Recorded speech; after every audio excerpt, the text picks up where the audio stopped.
નમસ્કાર. CNBC બજારના money મેનેજરમાં આપનું સ્વાગત છે અને મની મેનેજર એટલે તમારા નાણાંનો ચોક્કસ આયોજન માટે અપાતું માર્ગદર્શન. હું પ્રીતિ દલાલ આપનું સ્વાગત કરું છું આજના મની મેનેજરના આ ખાસ એપિસોડમાં. તો હવે મેરેજ સિઝન ફૂલ ચાલી રહી છે અને ઘણા બધા યુગલો પ્રભુતામાં પગલાં માંડે છે ત્યારે જો પહેલેથી જ નાણાકીય આયોજન કરે તો એમનું લગ્ન જીવન નાણાકીય દ્રષ્ટિએ ખૂબ જ સરળતાથી આગળ વધી શકે છે. તો નવયુગલો માટેનું નાણાકીય આયોજન કેવું હોવું જોઈએ, કઈ રીતના કરવું જોઈએ, શું ધ્યાન રાખવું જોઈએ, એમાં કઈ કઈ બાબતોનો સમાવેશ થાય છે, આ બધા જ અંગે આપણે આજે વાતચીત કરીશું. અને આ ચર્ચામાં આપણી સાથે જોડાઈ રહ્યા છે મેગા ગેઇનના કો ફાઉન્ડર રિશિત શાહ. રિશિત, ઘણું સ્વાગત છે. અને ફૂલ મેરેજ સિઝન, મેં એક વાંચ્યું હતું કે 50 લાખ વેડિંગ છે આ વખતે. અને અહીંયા તમે આટલા વેડિંગ થતા હોય તો એટલા જ બધા ન્યૂલી વેડ્સ હશે ને જેમને એક નવી લાઈફના ઝોનમાં એન્ટર થાય છે. અને બધામાં એન્ટ્રી જો લેવી હોય ને આમ પણ રોજનું રોજ આપણે ચલાવવું હોય તો પૈસા વગર તો કંઈ થતું નથી.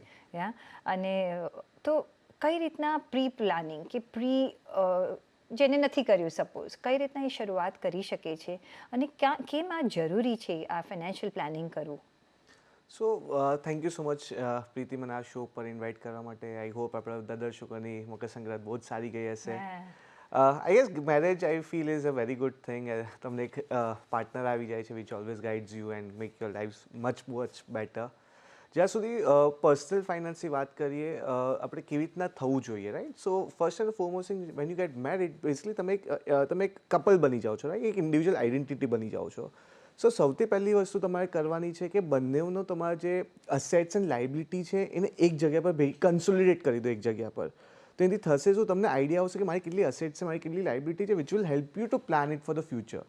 સેકન્ડ ઇમ્પોર્ટન્ટ વસ્તુ છે જે ઘણા લોકો ભૂલી જાય, નથી કરતા કે ડિલે કરે છે, ઇઝ કે તમારા જે ફાઇનાન્શિયલ્સ છે એને અપડેટ કરો. ફોર એક્ઝામ્પલ, તમારે નોમિની ચેન્જ કરવાનું હશે કે જોઈન્ટ એકાઉન્ટ કરવાનું હશે કે કોઈક બેંક એકાઉન્ટ તમારે ખોલવું હશે. સો મેક શ્યોર કે તમે એ તમારા જે ફાઇનાન્શિયલ છે એને અપડેટ કરી કાઢો.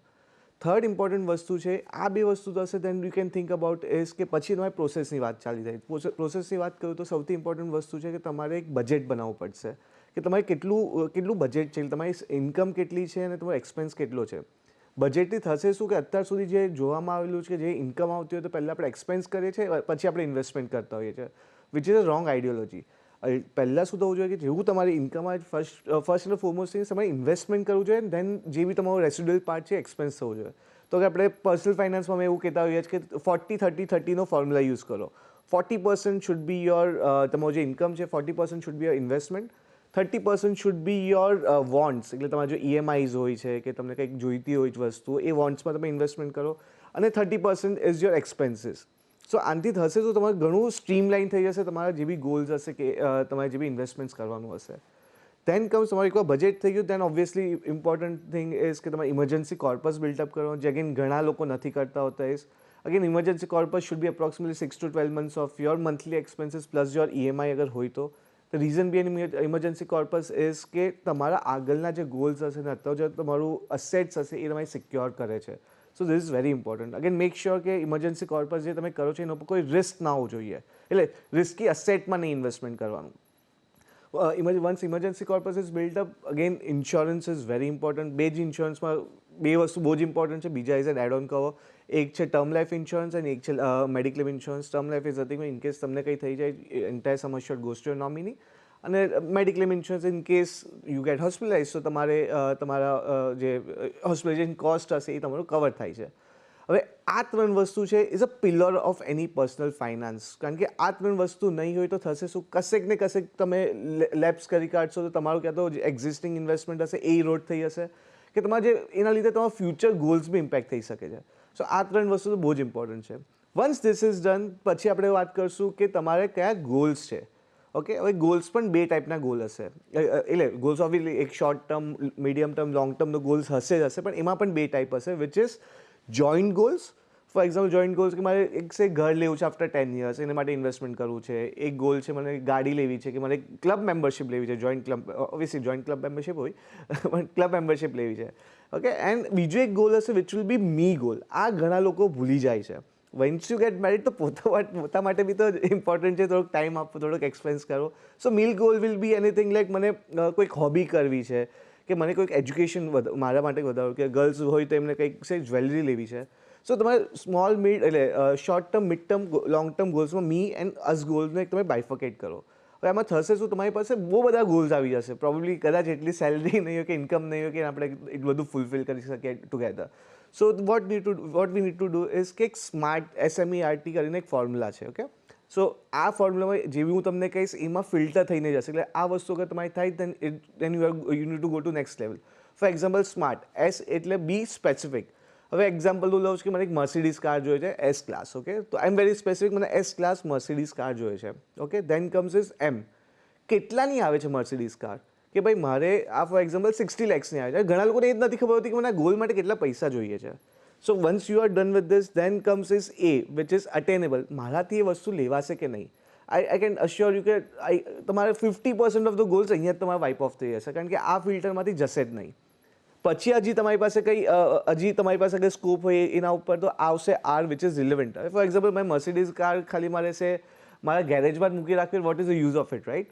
સો મારા માટે રિલેવન્ટ છે કે નહીં. And then comes is T, time bound, કેટલા ટાઈમમાં જોઈએ છે. હવે તમારા જેટલા બી ગોલ્સ છે, શોર્ટ, મીડિયમ, લોંગ, આ ત્રણ ગોલ્સને આ ફિલ્ટરમાંથી પાસ થ્રુ કરાવો. કશેક બી તમારું જે ફિલ્ટર પર અટકી જાય છે કે તમને લાગે કે આ નથી બરાબર બેસી રહ્યું, then that is not a goal for you. તો તમારા જેટલા બી ગોલ હશે એમાંથી ઘણા બધા ગોલ તો વાઇપ ઓફ થઈ જશે. Then you know. એક મિનિટ, એક ઇન્ટરપ્ટ કરવા માંગીશ. અત્યારના છે ને તમે કહ્યું કે સ્માર્ટ જે તમે આ SME એ પછી કદાચ અટકી જશે ને તમારું ફિલ્ટર નહીં થાય, પણ આજકાલનું જે જનરેશન છે ને, they want to just live the lives. અને કે છે અચ્છા નથી થતું, ચલો હું લોન લઈ લઉં છું. બિકોઝ જે અત્યારના પે પેકેટ્સ આવે છે ક્વાઇટ રિઝનેબલ આવે છે, અને અત્યારનું જે જનરેશન બીજું આ વખતનું છે એ માને છે કે આપણે ઘર હમણાં પોતાનું નથી કરવું, રેન્ટલ પર રહીશું. વાય હું શું કામ મારી આટલી આખી મૂડી ત્યાં નાખું. અને જે સ્ટેજ પર એ લોકોના લગ્ન થાય છે ત્યારે તો મે બી એટલું કેપિટલ પણ એ લોકો પાસે નથી હોતું. એવા ઇન્વેસ્ટરને તમે શું કહેશો, કે એવા ન્યૂલી વેડ્સને તમે શું જવાબ આપશો, કે શું કઈ રીતના ગાઈડ કરશો? સો આની અંદર એઝ પ્રીતિ રાઇટલી સેડ કે આ બધું થવું જ જોઈએ, કે અગર સે બધા સ્માર્ટ ઇન્વેસ્ટર્સ બની ગયા છે, જોશ છે, એકબીજાને ઇમ્પ્રેસ કરવા છે, તો આ અને યંગ બ્લડ છે, why not, they have to enjoy as well. પણ કઈ રીતના એન્જોય પણ કરી શકે, એક કોર્પસ પર બિલ્ડઅપ કરી શકે ને એક સારી રીતે આગળ વધી શકે. રાઈટ. સો એક છે કે આપણે એન્જોય બી કરો, કોર્પસ પણ બિલ્ડઅપ કરો. આની અંદર જે 3-4-5 વસ્તુ ખોટી થઈ જાય છે. ફર્સ્ટ એન્ડ ફોરમોસ્ટ થિંગ, તમારે આ 4-5 વસ્તુ ધ્યાનમાં રાખવાથી કે આ થાય નહીં. ઓકે, પહેલાં આપણે થઈ કે થઈ છે, હવે બોલીએ કે થાય નહીં. ફર્સ્ટ એન્ડ ફોરમોસ્ટ થિંગ આ જોવામાં આવેલું છે કે જ્યારે કોઈક એટલે વન્સ યુ ગેટ મેરિડ, લોકો ઓપન અપ નથી થતા મનીના બારામાં, કે મને મારી વાઈફ કે મારો જે હસબન્ડ હશે મને શું જજ કરશે કે નહીં, કે મને શરમ આવે છે બોલો. When you are married, I said તમે એક ઇન્ડિવિજ્યુઅલ આઈડેન્ટિટી બની ગયા છો, બંને એક સાથે છો, તમારા ગોલ સાથે હોય છે. So be very open as far as finance is concern. Open up નહીં થાવ તો આગળ જઈને પ્રોબ્લેમ આવી શકે છે. સેકન્ડ ઇમ્પોર્ટન્ટ વસ્તુ છે કે આ જે જોવામાં આવેલું છે કે અત્યાર સુધી મેલ ડોમિનેટેડ ટોપિક હતો, કે મારો હસબન્ડ જોઈ લેશે, મારો ભાઈ જોઈ લેશે. નહીં, ઇટ ઇઝ નોટ દેટ. બંને ઇક્વલી ઇમ્પોર્ટન્સ છે, બિકોઝ મારા બી ગોલ છે, મારી વાઈફના પણ ગોલ છે. સેકન્ડ વસ્તુ તમને આમાં કહીશ કે તમે અગર નોટિસ કર્યું હશે, આપણે જ્યારે પહેલાંના અગર થોડુંક હિસ્ટ્રીમાં આપણે જઈએ તો કહેવાય જ્યારે હસબન્ડ પોતાના વાઈફને એક મહિનાનો એક્સપેન્સીસ આપી દેતા હતા કે યાર તું આ એક્સપેન્સીસ આ કરે, એમાંથી વાઈફ થોડીક અમાઉન્ટ એક બરડીમાં મૂકી દેતી હતી, વિચ એ છુપાવી દેતી હતી. અને એ જ અમાઉન્ટ યુઝ આવતી હતી જ્યારે આપણે એને હસબન્ડને કંઈક ઘરમાં કંઈક નેસેસિટી આવતી હોય છે. તો આઈ સે લેડીઝમાં તો એ ઇનબોર્ન ટેલેન્ટ છે પર્સનલ ફાઇનાન્સનો, કે કેવી રીતના સેવિંગ થાય, કેવી રીતના ઇન્વેસ્ટમેન્ટ થાય. સો બંનેનું હોવું બહુ જ ઇમ્પોર્ટન્ટ છે. Third is trusting each other about the ફાઇનાન્શિયલ્સ. અગર તમે એક સાથે કોઈ ગોલ લો છો તો ટ્રસ્ટ કરો કે સાચું કરશે, સારું કરશે, because trust is a part of any relation, right? તો same goes on the personal finance, તમારા ઇન્વેસ્ટમેન્ટ્સ ઉપર બી આવે છે. દેન અગેન લોકો ભૂલ કરે છે, જે હમણાં જ આપણે વાત થયેલી કે જ્યારે એક તો મોસ્ટ આઈ વિલ સે 60% લોકો પાસે તો ઇમરજન્સી ફંડ હોતું જ નથી. ઇમરજન્સી ફંડ હોય છે એ બી સોચે છે કે ઇક્વિટીમાં નાખી દો. નહીં, that's not true. Emergency fund is to get money immediately. એના પર કોઈ રિસ્ક નથી, એના પર મેં પૈસા નથી કમાવાનો, તરત પૈસા જોઈએ છે, હોવા જોઈએ. સો એફડીમાં મૂકો, કે પછી બ્રેકેબલ એફડી, કે લિક્વિડ મ્યુચ્યુઅલ ફંડમાં મૂકો, સેવિંગમાં મૂકો, cash in hand, but you should get it immediately. Purpose is not to gain money out of it. પછી હજી એક લોકો ભૂલ કરતા હોય છે કે મારે મેડિક્લેમ કેમ લેવાનું, કે હું કેમ ઇન્સ્યોરન્સ લઉં, કે insurance is a part of, એ તમારું વેલ્થ સેવ કરશે, તમારું ફ્યુચર સેવ કરે છે. So this is very important concept. અને આજકાલ જે એક થાય કે મારા એક ફ્રેન્ડે મારા ફ્રેન્ડે આમાં ઇન્વેસ્ટમેન્ટ કરું, હું બી આની અંદર ઇન્વેસ્ટમેન્ટ કરું, ફોલોઈંગ ધ હર્ડ મેન્ટેલિટી, લોકો જે કહે છે એ હું કરું.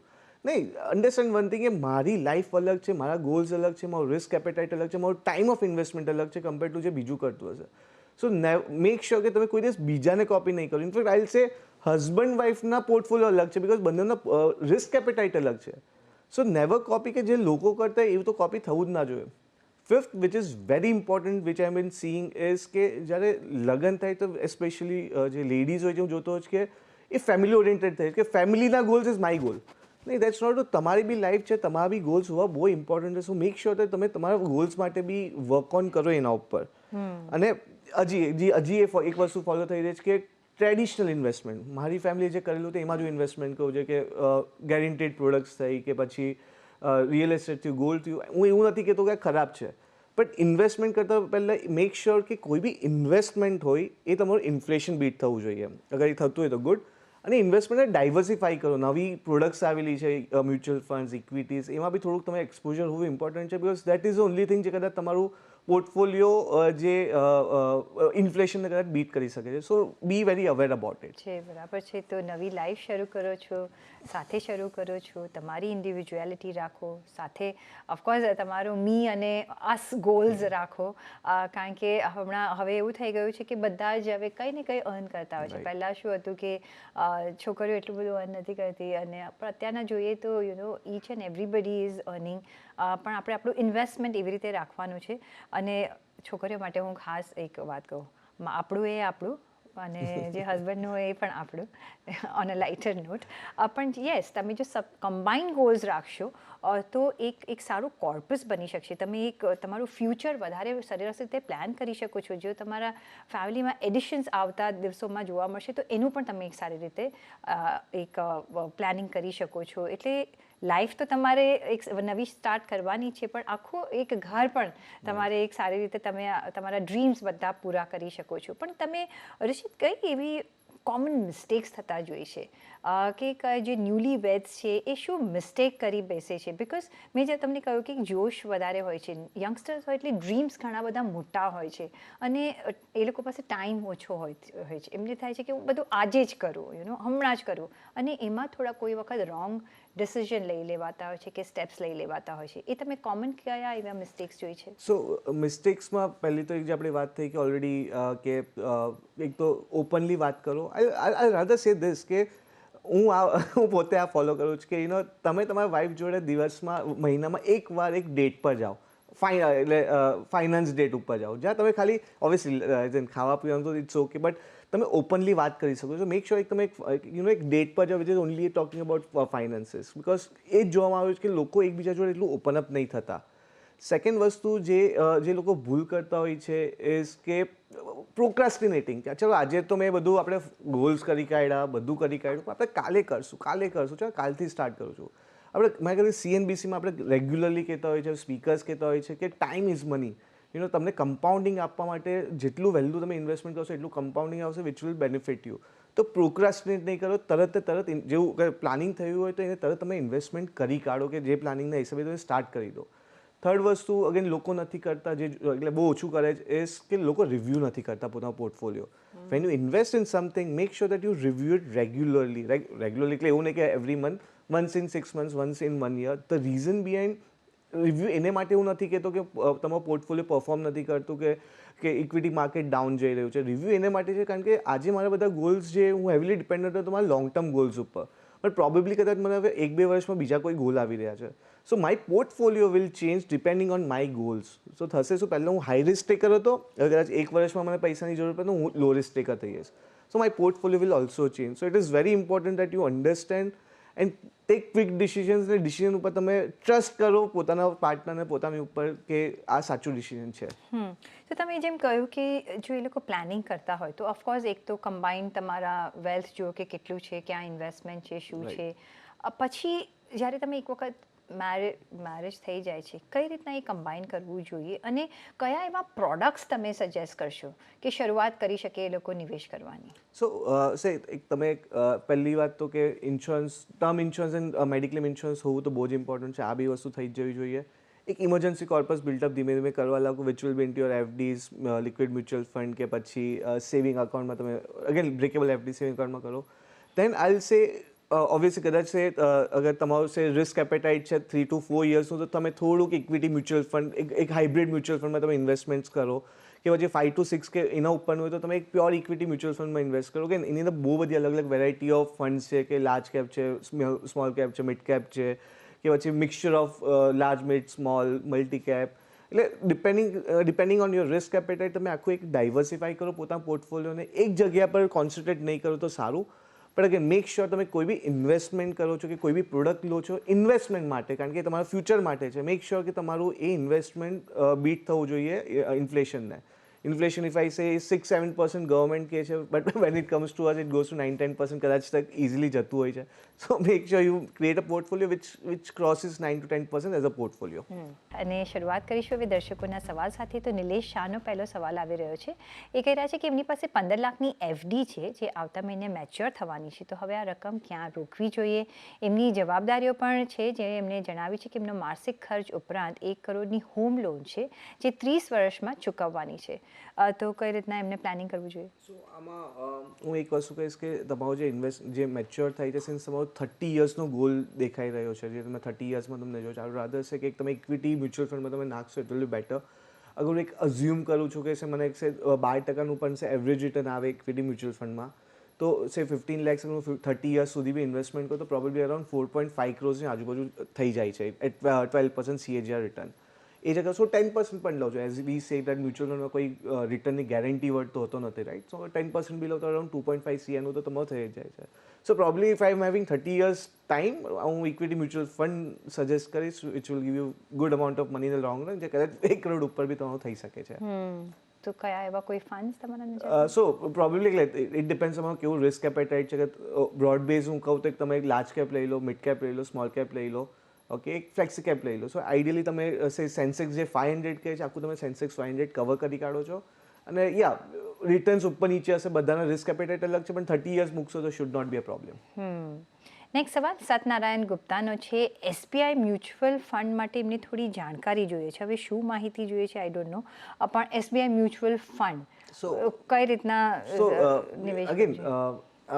બેસ્ટ વસ્તુ મને મ્યુચ્યુઅલ ફંડ ઇન્ડસ્ટ્રીની ગમે છે કે તમે કોઈ બી કંપની તમે લો તો એ કંપની કોઈ દિવસ બંધ નહીં થાય, because mutual fund starts on a trust. Okay, trust ઇન્ડિયામાં કોઈ દિવસ બંધ ના થઈ શકે. So whether it's SBI, whether it's ICICI, it doesn't matter frankly, because it's a very very highly regulated industry which has been governed by SEBI, અને SEBI ને govern કરે છે RBI. તો SBI નું નામ સાંભળેલું છે, the funds are very good, એવું નથી કે ખરાબ છે, ઇવન ફંડ મેનેજર્સ સારા છે, એના એમ્પ્લોઈઝ સારું છે. So you can trust on SBI, પણ અગેન સજેશન એ હશે કે બધું જ SBIમાં નહીં મૂકવાનું. ઓકે, એને થોડુંક ડાયવર્સિફાઈ કરો બિટવીન અધર મ્યુચ્યુઅલ ફંડ કંપનીઝ અને બીજા ફંડ ઉપર બી. તો જે તમે મ્યુચ્યુઅલ ફંડમાં રોકાણ કરો છો તો એક જ કેટેગરીમાં નહીં, એક જ ફંડ હાઉસમાં નહીં, તમારે ડિફરન્ટ રીતે કરવું જોઈએ. તમે જો SBIનું સપોઝ લાર્જ કેપ લીધું ને બીજી કોઈ મ્યુચ્યુઅલ ફંડનું બી લાર્જ કેપ લીધું તો એમાં ઇઝ નોટ ગોઈંગ ટુ તમારા ફંડ એટલા રિટર્ન્સ નહીં આવે. એટલે બધી જ કેટેગરી વાઇઝ ડિફરન્ટ તમે ફંડ હાઉસ સાથે કામકાજ કરી શકો છો, કે જો સારા ફંડ હાઉસ હોય તો તમે 1-2 કેટેગરીઝમાં ત્યાં પણ રોકાણ કરી શકો છો. અક્ષત શાહનો નેક્સ્ટ સવાલ આવે છે. લમસમ ઇન્વેસ્ટમેન્ટ માટે સૌથી સારા સ્મોલ કેપ ફંડ્સ કયા સારા છે? સો આની અંદર અમે મ્યુચ્યુઅલ ફંડમાં કહીએ છીએ કે winners always keep on rotating. મારી પાસે એક ડેટા છે જે કહે છે કે એવરી 3 years જે ટોપ પરફોર્મિંગ મ્યુચ્યુઅલ ફંડ છે એ ઓલવેઝ રોટેટ થાય. સો એ હું આન્સર હમણાં નહીં આપી શકું કયું ટોપ મ્યુચ્યુઅલ ફંડ છે, બિકોઝ આજે કંઈક સારું મ્યુચ્યુઅલ ફંડ હશે, પ્રોબ્લી કદાચ 2nd કે 3rd ગ્રેડ પર આવી જશે. આઈડિયલી તમે કેવી રીતના ઇન્વેસ્ટમેન્ટ કરવું જોઈએ ઇઝ કે તમે તમારો પોર્ટફોલિયો ડાયવર્સિફાઈ કરી દો, તમારા ગોલ્સ જોડે મ્યુચ્યુઅલ ફંડને લિંક કરી દો. ફોર એક્ઝામ્પલ તમે 12%ના હિસાબે ગોલ લેતા હોય અને કહેશે પછી એ 12% આવી જાય છે, તો ઇટ ડઝન્ટ મેટર કે તમારું કયું મ્યુચ્યુઅલ ફંડ સારું છે, બેસ્ટ છે કે રોંગ છે, બિકોઝ એવરી મ્યુચ્યુઅલ ફંડની એક પોતાની સાયકલ હોય છે, એક પોતાનો થોટ પ્રોસેસ હોય છે, જો કે એક વેલ્યુ ઓરિએન્ટેડ હોય છે, ગ્રોથ ઓરિએન્ટેડ હોય છે. સો there is no right answer કે કયું બેસ્ટ મ્યુચ્યુઅલ ફંડ છે. રાઇટ આન્સર કે તમારા ગોલ તરીકે તમે તમારા ગોલના બેઝ પર મ્યુચ્યુઅલ ફંડ સિલેક્ટ કરીને તમારે મ્યુચ્યુઅલ ફંડ સ્કીમ સિલેક્ટ કરો. પણ કોઈ વખત બધું જ એક્સપોઝર આપણે સ્મોલ કેપમાં નાખી દેતા હોય છે કે મીડિયમ કેપમાં નાખી દેતા. તમારા ટોટલ પોર્ટફોલિયોના કેટલો રેશિયોમાં સ્મોલ અને મિડ કેપમાં જવો જોઈએ? સો ઓવરઓલ અમે કહેતા હોઈએ જ કે small cap is a most riskiest funds in the entire universe. એટલે તમારું નેગેટિવ એટલું જ જઈ શકે છે. તમારે સ્મોલ કેપ ક્યારે લેવું જોઈએ? જ્યારે તમારી પાસે 10 years પ્લસનો ટાઈમ હોરાઇઝન હોય તો સ્મોલ કેપ મેક સેન્સ. પણ એમાં નેગેટિવ જોવા માટે, સારું એવું નેગેટિવ જોવા માટે રેડી થઈ જજો. પણ ઓવરઓલ હું અગર વાત કરું તો એક large cap around 30-40%, 40 to 50% large cap હોવું જોઈએ, 20-25% small and mid cap, depending તમારે કેવી રીતના રિસ્ક એપેટાઇટ છે એના હિસાબે તમે લઈ શકો છો. તો રિસ્ક પ્રપોઝિશન સારું હોય છે. તમે આમાં જો કમાયા તો કમાયા, ના કમાયા નહીં કમાશો તો ખરા, પણ લોંગ ટર્મમાં કમાશો. અને કારણ કે ના સ્મોલ કેપનું જે વેલ્યુએશન હોય છે ને સ્મોલ બજેટેડ કાઉન્ટર્સ હોતા હોય છે, એટલે વધારે અટ્રેક્શન થતું હોય છે. પણ એક બીજો આમાં ક્વેશ્ચન મારે પૂછવો છે. શરૂઆત તમે શું સ્મોલ કેપથી જ કરી શકો કે તમારો એક બેઝ સારો હોય પછી તમે સ્મોલ કેપ, કે સાયમલ્ટેનિયસલી તમારે કરવું જોઈએ? નહીં, શરૂઆત કરશે તમે નવા ઇન્વેસ્ટર જો, તમને કંઈ જ નથી ખબર. સ્મોલ કેપમાં તમે કદાચ આજે લોકો બોલે સ્મોલ કેપ નાખો, પણ જેવું નેગેટિવ જશે તમારી રાતની ઊંઘ ખરાબ થઈ જશે. સો મેક શ્યોર કે તમે પહેલાં એક ઇન્ડેક્સ ફંડ જોડે ચાલુ કરો. લાર્જ કેપ ઇન્ડેક્સ ફંડ લઈ લો, કે પછી એક મિડ કેપ નાનું એક્સપોઝર મિડલ સ્મોલ કેપમાં લો, which will around 5-10%, so that you come to know શું વોલેટિલિટી આવે છે, કેટલું નીચે જાય છે. વન્સ યુ આર ઓકે કે નીચે જાય છે, આમ ઓકે વિથ ધીસ ફંડ, મને વાંધો નથી આવતો, then થોડુંક તમારે depending on your risk appetite થોડુંક તમે એક્સપોઝર વધારજો. પણ સ્ટાર્ટમાં સ્મોલ કેપ મિડ કેપ ના લો તો બેટર. જી, એક તમારો બેઝ બનાવજો ને પછી તમે થોડીક શરૂઆત કરજો, જેથી કદાચ જો એવું થાય છે કે થોડું નેગેટિવલી તમને રિટર્ન્સ મળે છે તો તમને એટલીસ્ટ તમારે રાતના સારી રીતે સૂઈ જવું હોય છે તો એમાં એવું ટેન્શન ન થાય. પણ ઓન દેટ નોટ ઘણો આભાર રહેશે તમારો અમારી સાથે આજે જોડાવા બદલ. અને પર્સનલ ફાઇનાન્સના તમારા સવાલ અમને તમે મોકલી શકો છો. નામ, શહેર, ઉંમર સાથે ઈમેલ કરો અમને money@nw18.com પર. ફેસબુક પર લખી શકો છો, facebook.com/CNBC બજાર પર. અને આ સાથે જ મની મેનેજરના એપિસોડમાં ત્યાંના આટલું જ. પાછા મળીશું નેક્સ્ટ એપિસોડમાં. ત્યાં સુધી આપશો રજા. નમસ્કાર.